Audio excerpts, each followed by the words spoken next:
أعوذ بالله من الشيطان الرجيم. بسم الله الرحمن الرحيم. لله رب العالمين، والصلاة والسلام على المرسلين سيدنا محمد وعلى آله وصحبه أجمعين.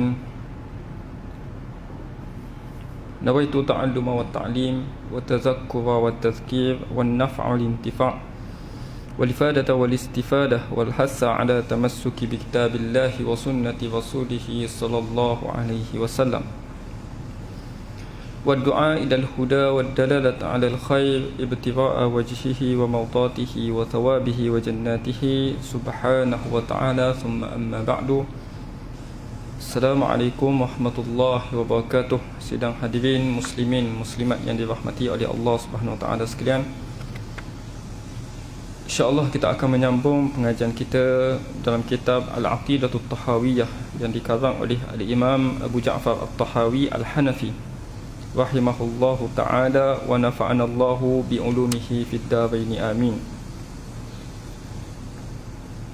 Pada kelas pengajian yang lepas kita sudah selesai pada matan kata musannif rahimahullah wala syai'a yu'jizuhu wala ilaha ghairuhu, iaitu tiada sesuatu pun yang dapat melemahkannya dan tidak ada Tuhan selain daripadanya.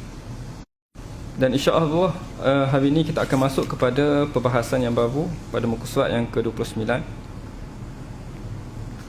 Jadi sebelum kita masuk kepada perbahasan yang kita nak bahaskan pada hari ini, kata musannif rahimahullah wala syai'a yu'jizuhu, tiada sesuatu pun yang dapat melemahkannya, yakni bermakna Allah Ta'ala itu bersifat dengan sifat qudrah, bersifat dengan maha berkuasa. Tidak ada sesuatu pun yang dapat melemahkannya. Dan pada kelas pengajian yang lepas kita juga bahaskan tentang persoalan tentang golongan-golongan mustasyrikin yang menyebutkan bahawa persoalan yang timbul, kalaulah Allah Ta'ala itu maha berkuasa, boleh tak Allah Ta'ala itu ciptakan Tuhan sama seperti Allah Subhanahu Wa Ta'ala? Ataupun dalam soalan yang lain, bolehkah Allah Ta'ala itu cipta satu batu yang besar sehingga Allah Ta'ala itu tak mampu angkat batu tersebut? Jadi kita sudah jawab persoalan tersebut pada kelas pengajian yang lepas. Kita katakan bahawa sifat kudrat Allah Ta'ala ini bertakluk kepada perkara yang mungkinat, perkara-perkara yang mungkin sahaja, ijadan ataupun ijadan wa adaman, sama ada menjadikan ataupun mentiadakan benda yang mungkin.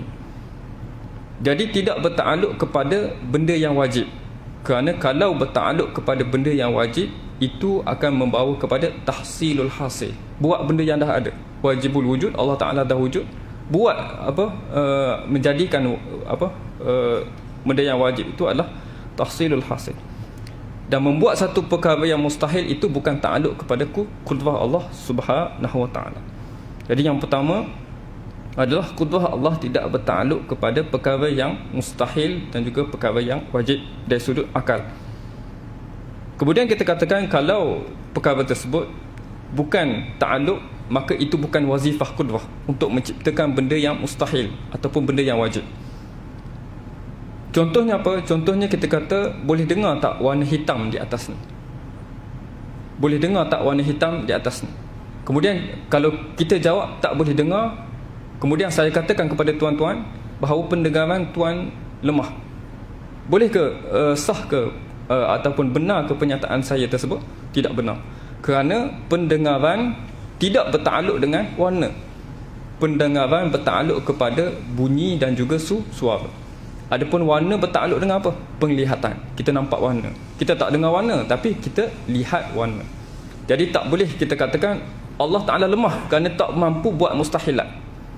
Kita tak boleh katakan Allah Ta'ala lemah kerana tak boleh buat mustahilat, kerana perkara yang mustahil adalah yang tak dapat dibayangkan oleh akal, adanya ia dan juga tiadanya ia. Maka itu disebut sebagai wala syai'a yu'jizuhu.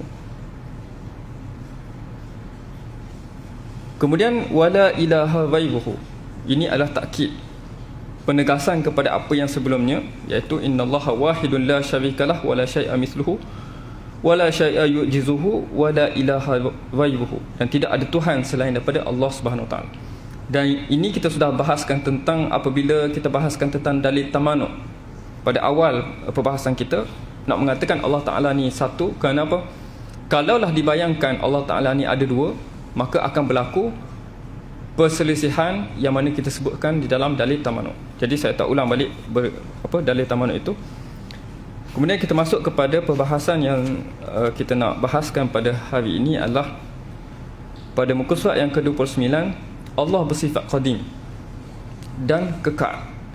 Qadim tidak diterjemahkan, kerana qadim kalau dah masuk bahasa kita adalah mewujudkan kepada tiga sudut. Kita boleh tengok qadim ni kepada tiga sudut.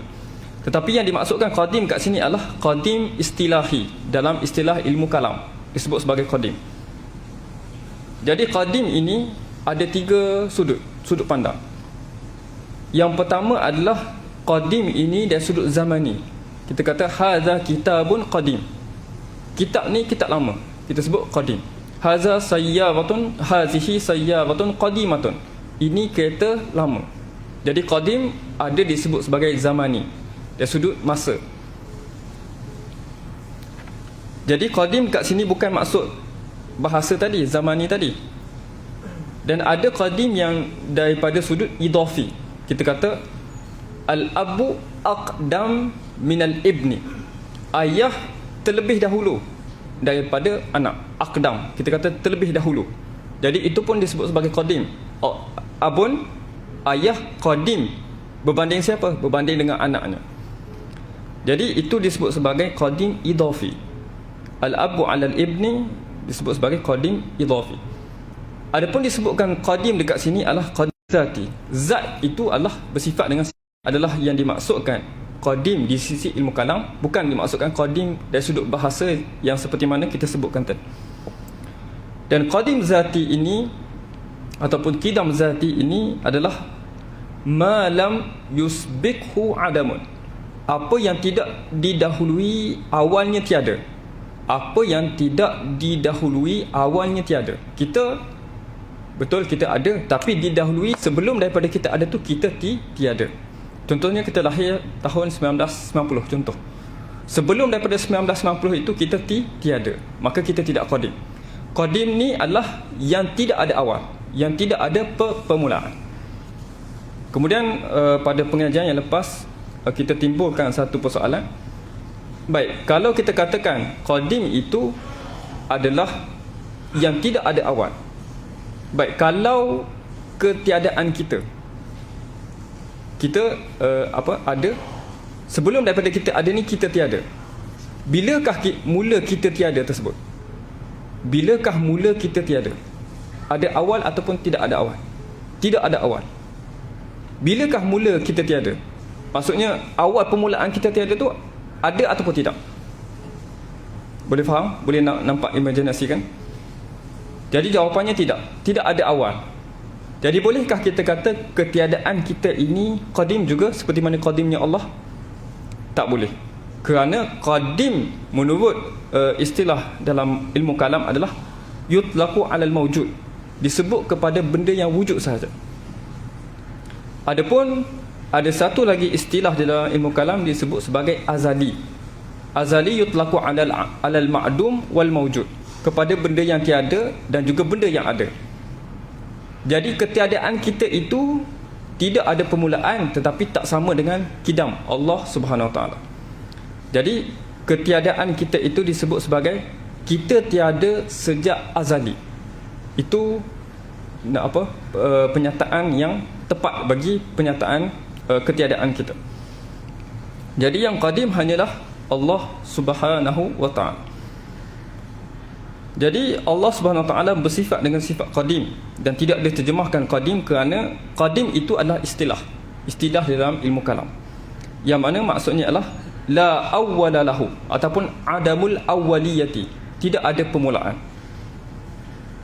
Jadi Allah Taala boleh sebut azali, Allah Taala boleh sebut qadim. Sebab azali itu umum, sama ada wujud ataupun ma'dum kita sebut azali. Tetapi kalau yang mawjud, yang tidak ada awal, itu adalah qadim. Ini disebut dalam ilmu mantik sebagai al-umum wal khusus mutlak. Ada yang umum, dalamnya adalah ada yang khusus. Jadi yang khusus itu adalah qadim, yang luas itu adalah azali. Bukan semua qadim adalah azali, bukan semua azali adalah qadim. Itu beza di antara azali dengan qadim. Jadi kemudian kata musannif rahimahullah, daimun bil intihak, dan Allah Ta'ala kekal selama-lamanya, tidak ada pengakhiran. Tidak ada pengakhiran. Jadi ini disebut sebagai sifat baqa. Ini sifat baqa. Tadi qadim, tidak ada awal. Kemudian baqa, tidak ada akhir. Sebab itu Allah Ta'ala berfirman dalam Al-Quran, wa huwal awwal wal akhir. Al-awwal maksudnya adalah qadim, wal akhir maksudnya adalah al-baqa. Tidak ada permulaan, tidak ada pengakhiran.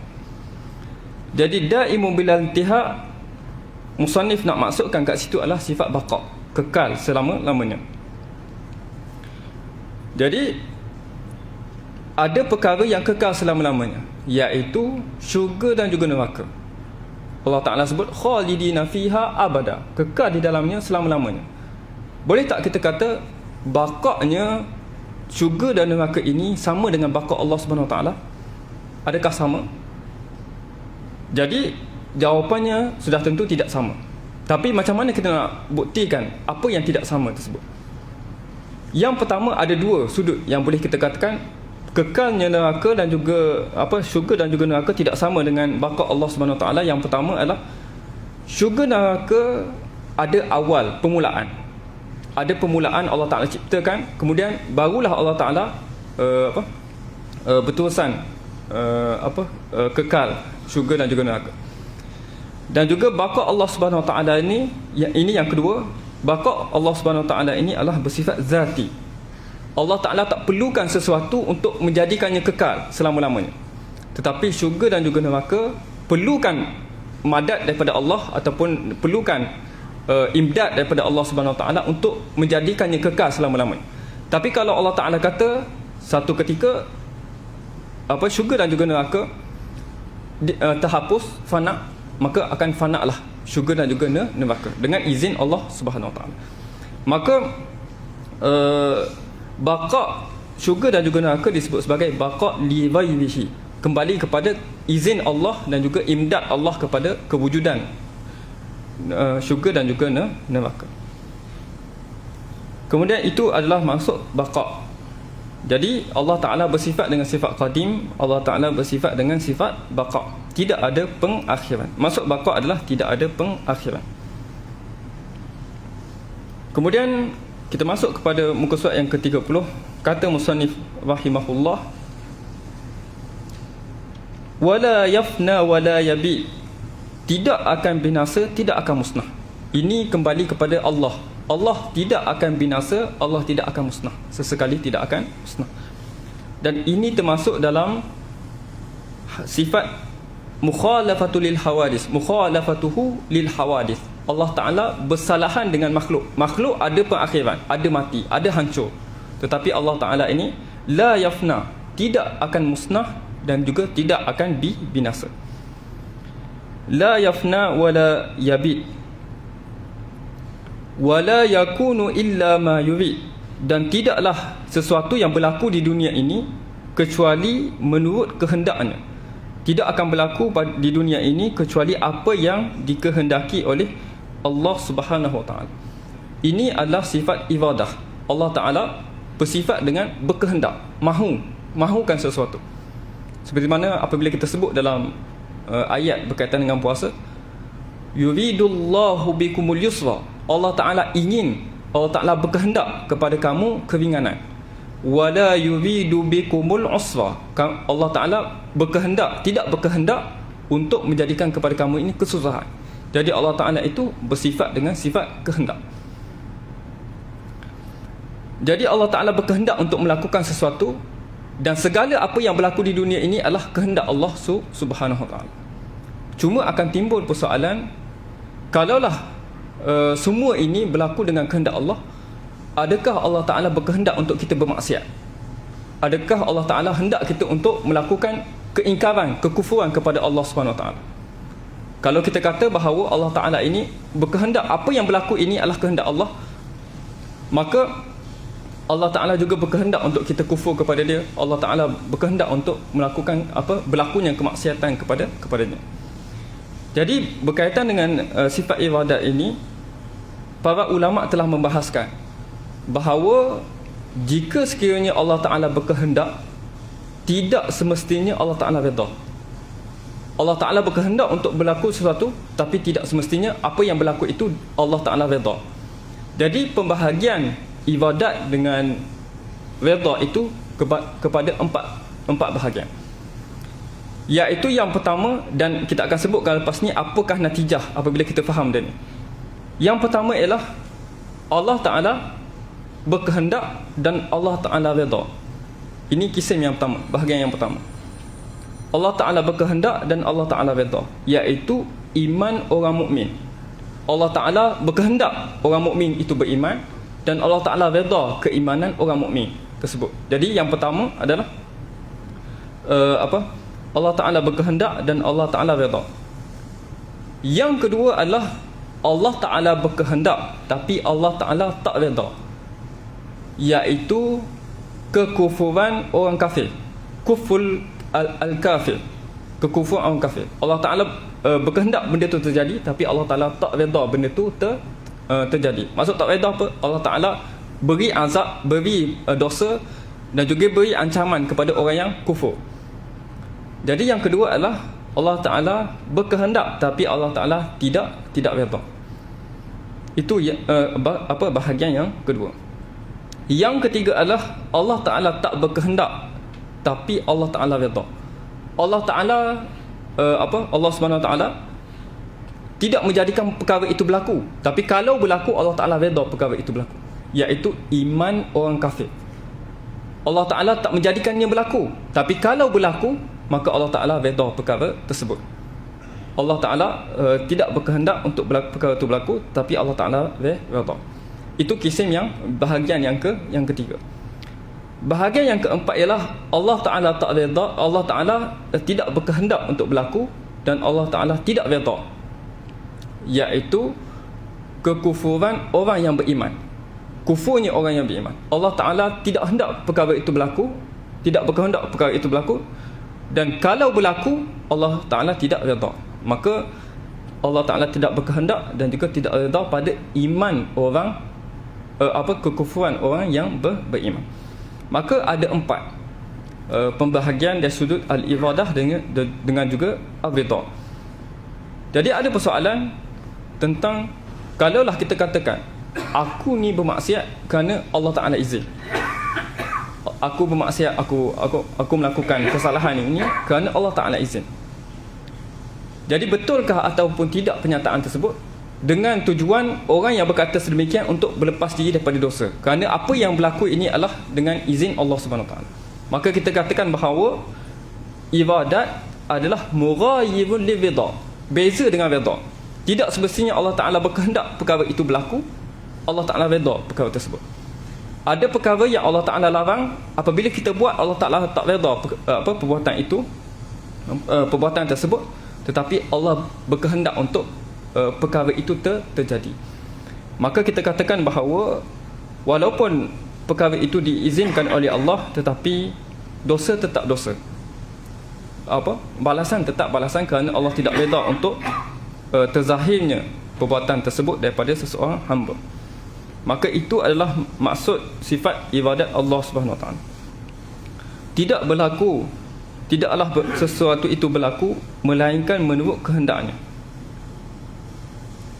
Seperti mana Allah Ta'ala firman, innama qawluna li syai'in iza aradna an naqula lahu kun fayakun.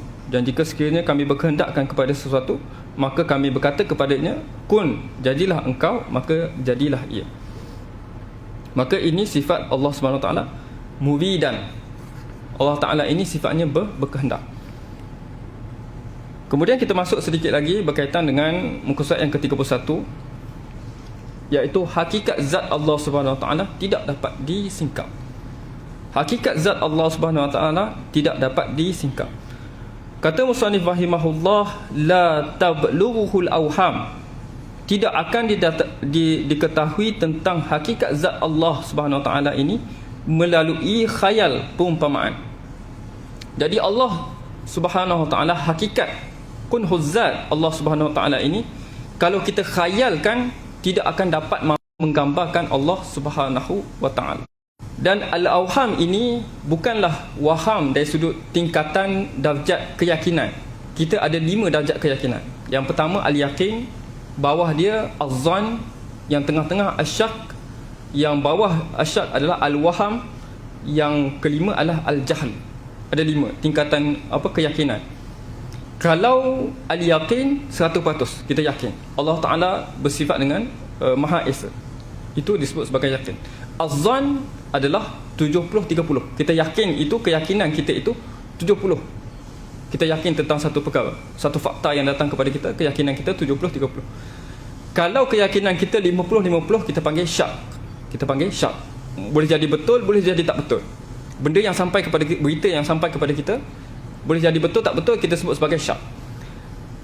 Kemudian kalau keyakinan kita 30%, tapi ketidakyakinan kita 70%, maka itu sebagai waham. Dan kalau tak tahu sama ada betul ataupun salah, tak tahu langsung, itu disebut sebagai al-jahlu. Itu disebut sebagai al-jahlu, kejahilan. Tetapi apa yang dimaksudkan awham kat sini bukan seperti mana yang disebutkan perkara tersebut. Kerana waham kat sini maksudnya ialah khayal. Kita gambarkan sesuatu. Walau apa pun kita gambarkan, itu bukan Allah. Kita gambarkan sekian bentuk sekian, maka itu bukan Allah. Tetapi ada golongan yang mensyarahkan kitab Tahawiyah ini. Dia mengatakan waham itu apa yang saya sebutkan tadi, iaitu 30%, 70%. Kerana untuk sampai kepada perkataan bahawa kalaulah kita bayangkan Allah sekian, tidak ada masalah. Sedangkan i'tiqad tersebut adalah salah. Jadi waham kat sini adalah khayal, adalah apa yang kita khayalkan. Dan kata para syurah syarah kepada kitab akidah Tahawiyah ini, kerana khayal dan juga waham ini la yumkin an yatasarrafa illa fil umuril mahsusah. Khayal ini tidak akan berlaku kecuali pada benda yang mahsus, benda yang kita lihat, benda yang kita pegang, benda yang kita rasa. Jadi khayal kita ini tidak akan terlepas daripada benda yang mahsus. Contoh, kita khayal apa? Kita bayangkan burung ada kaki, contohnya kaki lembu contohnya. Itu khayal. Khayal ini tidak akan terlepas daripada perkara-perkara yang mahsus, benda yang kita lihat sekeliling kita. Kita lihat bentuk, kita lihat haiwan-haiwan, manusia. Jadi khayal tidak akan terlepas daripada benda yang mahsus. Dan Allah Subhanahu Wa Taala tidak bersifat dengan sifat makhluk. La yushbihuhul anam. Jadi kita tak boleh bayangkan, walaupun kita imajinasikan setinggi mana pun, maka perkara tersebut tidak akan sampai kepada hakikat zat Allah Subhanahu Wa Taala.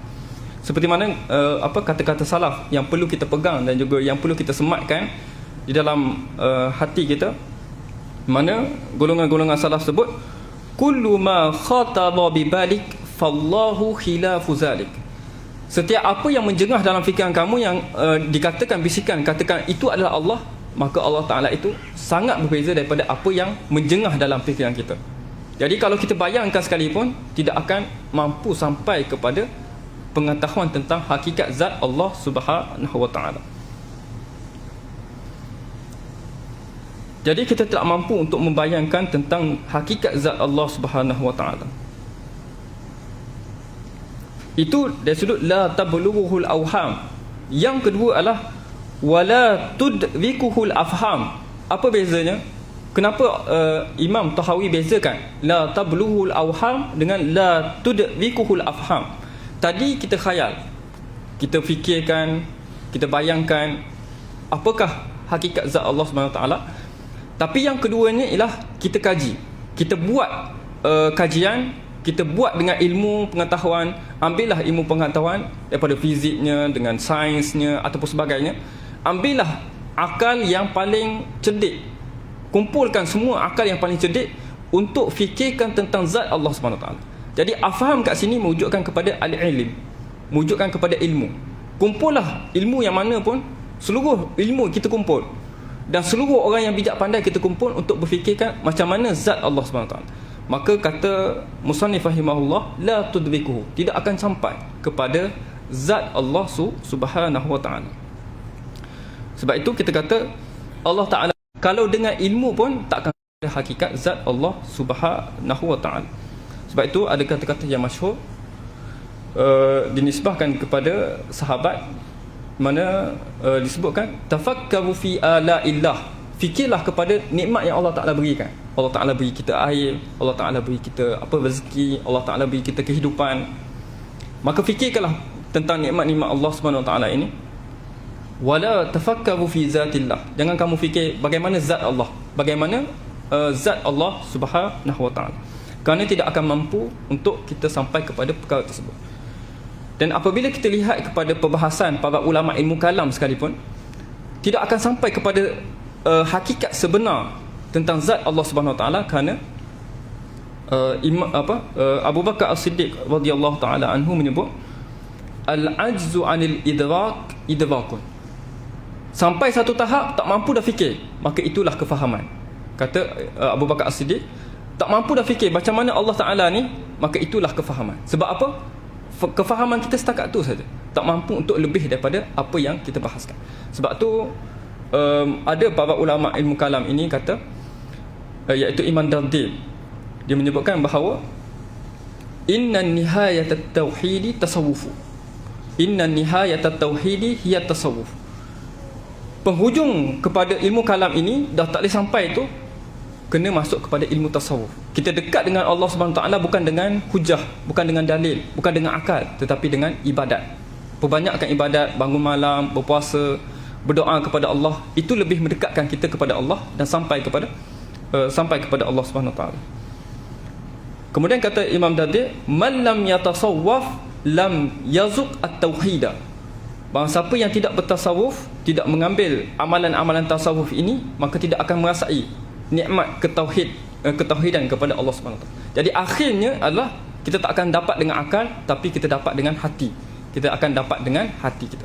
Ini disebutkan oleh Imam Al-Ghazali di dalam biografinya, iaitu Al-Munqis Minad Dhalal. Dia kata dia pergi kepada ilmu kalam, dia pergi kepada ilmu fiqh, dia pergi kepada ilmu ilmu yang pelbagai, falsafah dan juga sebagainya, tapi akhirnya jalan dia mengenal Allah Subhanahu Wa Taala dengan ar-riyadah, dengan amal ibadat, dengan menyucikan diri kepada Allah Subhanahu Wa Taala, beruzlah daripada manusia, beribadat dan juga berzikir kepada Allah Subhanahu Wa Taala. Maka itu adalah jalan untuk kita sampai. Adapun akal boleh kita bahaskan, boleh kita, cuma akhirnya adalah kita sampai kepada Allah Taala ni adalah tak sampai untuk difikirkan oleh akal. Jadi yang penyambungnya adalah mesti disusuli dengan amal dan juga taqwa Allah Subhanahu Wa Taala. Kata musannif rahimahullah, la tablughuhul awham, tidak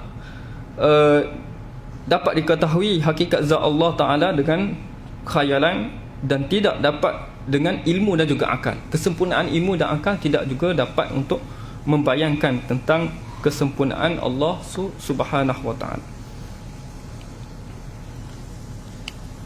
Kemudian kata musannif rahimahullah, kita tengok sedikit tentang nota kaki dekat bawah tu. Tafakkaru fi kulli syai. Kata Imam Baihaqi dalam meriwayatkan daripada Ibnu Abbas radhiyallahu taala anhu berkata, tafakkaru fi kulli syai. Fikirlah tentang benda semua perkara.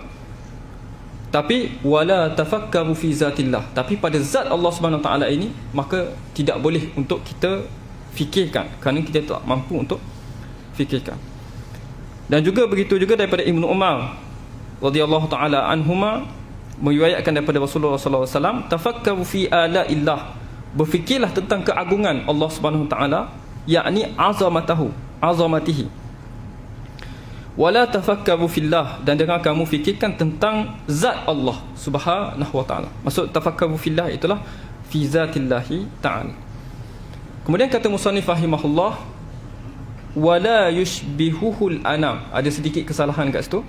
Sebab kalau kita nak katakan, bagi siapa yang tahu bahasa Arab, kalau kita nak kata la yushbihu al-anama, Allah Ta'ala itu tidak serupa dengan manusia. Tapi kalau nak dhammahkan al-anamu, kena sebut la yushbihuhul anamu, ada maf'ulun bih, la yushbihuhul anamu. Jadi kalau kita nak gunakan la yushbihul anamu tu, itu salah. Kita boleh ganti dengan la yushbihul anama. Allah Ta'ala tidak menyerupai apa jua makhluk. Allah Ta'ala tidak menyerupai apa jua makhluk. Tapi kalau kita guna la yushbihuhul anamu, anam tu jadi fa'il. Makhluk-makhluk tiada yang menyerupai Allah Ta'ala. Nampak tak beza dia? Makhluk-makhluk tidak menyerupai Allah Ta'ala. Tadi kalau kita la yushbihuhul anama, Allah Ta'ala tak menyerupai makhluk. Kalau kita kata la yushbihuhul anamu, makhluk-makhluk tidak menyerupai Allah Ta'ala. Tapi benda yang samalah, benda yang sama. Tapi kalau nak sesuaikan terjemahan ini dengan kata musannif tersebut, kita sebutkan la yushbihuhul anamu, kena tambah hak selepas yushbihuhu tersebut.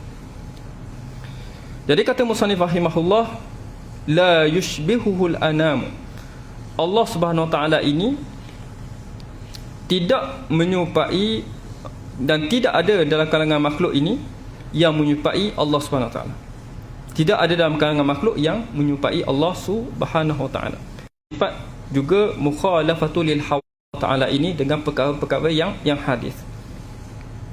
Dan juga anam merujukkan kepada makhluk yang mempunyai ruh, kepada haiwan, pada manusia, dan apa-apa sahaja yang mempunyai ruh adalah disebut sebagai al-anam. Tetapi yang pandangan yang paling tepat adalah merujukkan kepada manusia. La yushbihuhul anam adalah tidak menyerupai manusia. Kerana apa? Kerana ada golongan yang menyamakan Tuhan dengan manusia, iaitu golongan di dalam fiqh Islam ini disebut sebagai golongan musyabbihah, yang menyamakan Allah, sifat Allah Ta'ala ni sama dengan makhluk. Dan golongan mujassimah yang mengatakan Allah Ta'ala ini mempunyai jisim, mempunyai bentuk, mempunyai saiz. Ta'alallahu uluwan kabira, maha tinggi Allah dengan sifat-sifat tersebut. Jadi apabila la yushbihul anam, ialah untuk menafikan golongan-golongan musyabbihah dan juga golongan-golongan mujassimah. Untuk Imam Tahawi sebutkan ayat ini untuk tolak golongan-golongan fahaman musyabbihah dan juga golongan mujassimah. Dan juga golongan-golongan Nasrani yang mengatakan bahawa Nabi Isa AS itu anak Tuhan. Kenapa? Kerana kalau anak kepada Tuhan, Tuhan itu mesti sama kepada anaknya. Kalau asal yang sama, furuk yang sama dengan asalnya. Jadi dia nak katakan bahawa Nabi Isa itu manusia, Tuhan juga seperti mana manusia. Maka apabila Imam Tahawi sebut la yushbihuhul anam, maksudnya Imam Tahawi nak nafikan pertama kepada golongan musyabbihah dan juga kepada golongan mujassimah, dan juga nak nafikan kepada golongan-golongan Nasrani, golongan-golongan Kristian yang mengatakan bahawa Nabi Isa AS itu adalah sebagai anak Tuhan. Jadi Allah Subhanahu Wa Ta'ala ini tidak serupa dengan manusia. Sebab tu nanti apabila kita bahaskan nanti, ta'alallahu anil hududi wal jihad, Allah Ta'ala ini tidak ada had, tidak ada saiz, tidak ada bentuk. Dan ta'alallah minal jihad, daripada arah, atas, bawah, kiri, kanan. Allah Ta'ala tidak berjihad, tidak berarah. Dan terdapat satu kemusykilan golongan-golongan daripada golongan Taimiyin yang mengatakan bahawa Allah Ta'ala ni berada di atas arasy. Jadi apabila kita sebut atas arasy ni, maksudnya Allah Ta'ala duduk di atas arasy. Macam mana kita nak jawab? Jadi kita nanti kita akan masuk berkaitan dengan ayat-ayat mutasyabihat. Bagaimana kita nak menjawab dengan takwil ataupun dengan cara tafwid seperti mana dilakukan oleh golongan-golongan salaf. Jadi la yushbihuhul anam, Allah Subhanahu Wa Ta'ala tidak sama sekali serupa dengan manusia. Dan para syurah yang mengikut kepada Ibn Taymiyah dalam mensyarahkan kitab Aqidah Tahawiyah ini, dalam bab ini sikit saja, ringkas saja dia tulis syarahan dia. Tapi kalau dalam bahagian yang lain panjang, tiba-tiba dalam bahagian ni la yushbihul anam ni sedikit saja, kerana mereka tidak mahu masuk ke dalam perbahasan yang mereka sendiri iktikadkan. Jadi wala yushbihul anam, Allah Subhanahu Wa Taala ini tidak sesekali menyerupai manusia. Hayyun la yamut, Allah Ta'ala ini sentiasa hidup dan tidak akan mati. Qayyumun la yanam, dan Allah Ta'ala ini adalah bersifat gagah, ataupun kalau qayyum ni wujudkan kepada qiyamuhu binafsihi, dia berdiri dengan sendirinya, dia berdiri dengan zatnya, tidak ada yang membantu, tidak ada yang menolong, tidak ada perkara yang menjadikannya seperti itu. Dia berdiri dengan sendirinya. Dan Allah Ta'ala apabila sebut kaitkan dua perkara tersebut, maka ini adalah sifat yang berkait. Contohnya kita sebut di dalam ayat kursi, Allahu la ilaha illa wal hayyul qayyum. Apabila sebut hayy, sebut qayyum. Hayy, qayyum, maksudnya ayat kursi bersifat dengan sifat hayyun, hidup, maha hidup. Dan Allah Ta'ala ini adalah bersifat dengan maha gagah, maha perkasa, qiyamuhu binafsihi. Sebab itu dia sebut la yanam. Kenapa? Nak merujukkan kepada ayat kursi, Allahu la ilaha illahu wal hayyul qayyum la ta'khuzuhu sinatun wala naum. Tidak ada rasa mengantuk dan juga tidak tidur. Allah Ta'ala ini tidak mempunyai rasa mengantuk dan juga tidak juga mempunyai tidur. Sebab tu Imam Tahawi menyebut hayyun la yamut, qayyumun la yanam, berdiri dengan sendirinya tanpa perlu kepada tidur. Tetapi apabila kita sebutkan perkara tersebut, kita kena kembalikan bahawa sifat hayyun Allah Subhanahu Wa Taala ini tidak sama dengan makhluk. Makhluk hidup, Allah Ta'ala hidup, tapi perkara itu adalah perkara yang tidak sama. Sifat Allah Subhanahu Wa Taala ini dengan sifat makhluk. Maka kata musannif, hayyun la yamut, qayyumun la yanam. Dan Allah Subhanahu Wa Taala ini tidak berhajatkan kepada manusia sedikit pun. Sifat Allah Ta'ala qiyamuhu binafsihi itu tidak berhajatkan kepada makhluknya sedikit pun. Dan Allah Ta'ala bersifat dengan sifat Al-Khaliq tanpa perlu ada benda yang dicipta.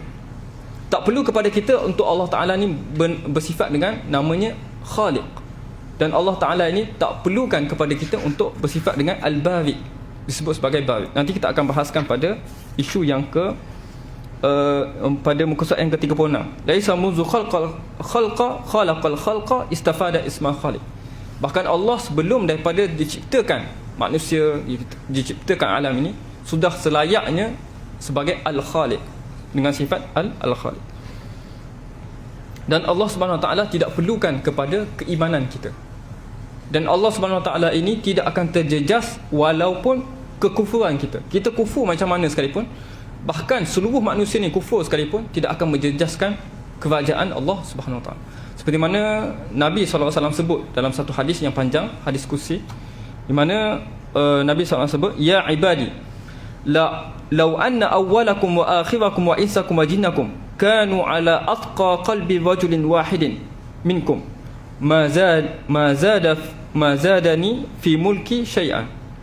Kalaulah semua orang ni beriman kepada aku, maka tidak akan bertambah sedikit pun daripada kemuliaan, keagungan kerajaanku.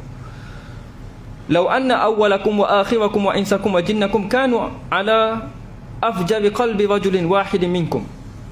Kalaulah semua orang ni paling jahat, paling keji, semua kufur kepada Allah Subhanahu Wa Taala, daripada manusia dan juga jin, daripada yang awal dan juga yang terakhir, ma naqasa zalika min mulki syai'ah, maka tidak akan berkurang sedikit pun daripada kerajaan Allah Subhanahu Wa Taala. Ini diriwayatkan oleh Imam Muslim di dalam Sahih. Maka Allah Taala tidak berhajatkan kepada kita, bahkan kitalah yang berhajatkan kepada Allah Subhanahu Wa Taala, kerana sifat Allah qayyumun la yanam. Allah Taala itu sentiasa gagah dan tidak perlu kepada apa-apa pun. InsyaAllah kita akan sambung pengajian pada Allah Subhanahu Wa Taala Maha Pencipta. Moga-moga kita mendapat manfaat daripada apa yang telah disampaikan. Aqulu qawli hadza wa astaghfirullahal azim li wa lakum. Assalamualaikum warahmatullahi wabarakatuh.